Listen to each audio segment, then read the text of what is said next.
বলতে চাই আমি তারেক জিয়ার নামে কিছু বলছি। আপনারা মিডিয়া ব্যক্তি যারা আছেন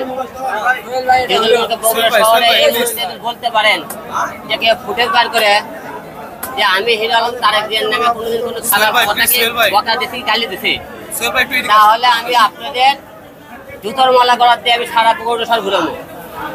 একটা ফুটেজ তুলকে বার করতে পারেন হিরো আলম তারেক জিয়ার নামে কিছু বলছে, যে কেউ বলতে পারেন আমি গোটাল বগুড়া শহর আমি জুতার মালা দিয়ে ঘুরবো।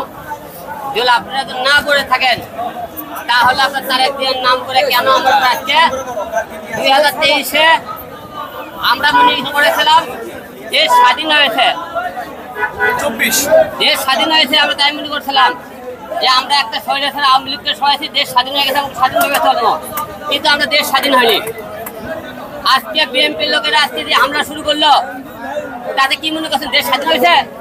এরা একদলে আওয়ামী লীগ মধ্যে বিএনপি করতেছে, এরা এই যে আপনার পোশাক এতগুলো লোকের মধ্যে মারতে গুলো একটা কথা বলবেন যে আমি কোনোদিন তারেক জিয়ার নামে কোনোদিন কিছু করে থাকি ফুটেজ বার করতে পারেন আমি জুতোর মালা দিয়ে ঘুরে বেড়াতে পারবো। ভাই আপনি বললেন না, ভাই আপনি বলছেন যে এত মিডিয়ার মধ্যে কেউ আপনি করেন তারেক জিয়ার নামে একটা ঘটনা দেখান, তো হিরো আলম তুই তারেক জিয়ার নামে তুই বকা দিছে, গালি দিছো, আজকে এরা আমার উপরে কেন হামলা করলো? আমরা হামলা ফুটেজ দেখেছি, যে কয়জন মারছে প্রতিটা চেহারা দেখেছি, আমাকে আজকে হত্যা করার চেষ্টা করে সবার বিরুদ্ধে মামলা হবে। আমি তো হিরো আলম মৃত্যুকে ভয় পারি না, মারতে পারলে মারে ভালো যান। আপনারা বিএনপি লোকেরা মারধর করতেছেন, মারেন। তো প্রিয় দেশবাসী তাদের বলতে চাই কাদেরকে ক্ষমতা জানবেন, দেখেন বিএনপি ক্ষমতা না আসতে বিএনপি লোকের পাওয়ার বেড়ে গেছে।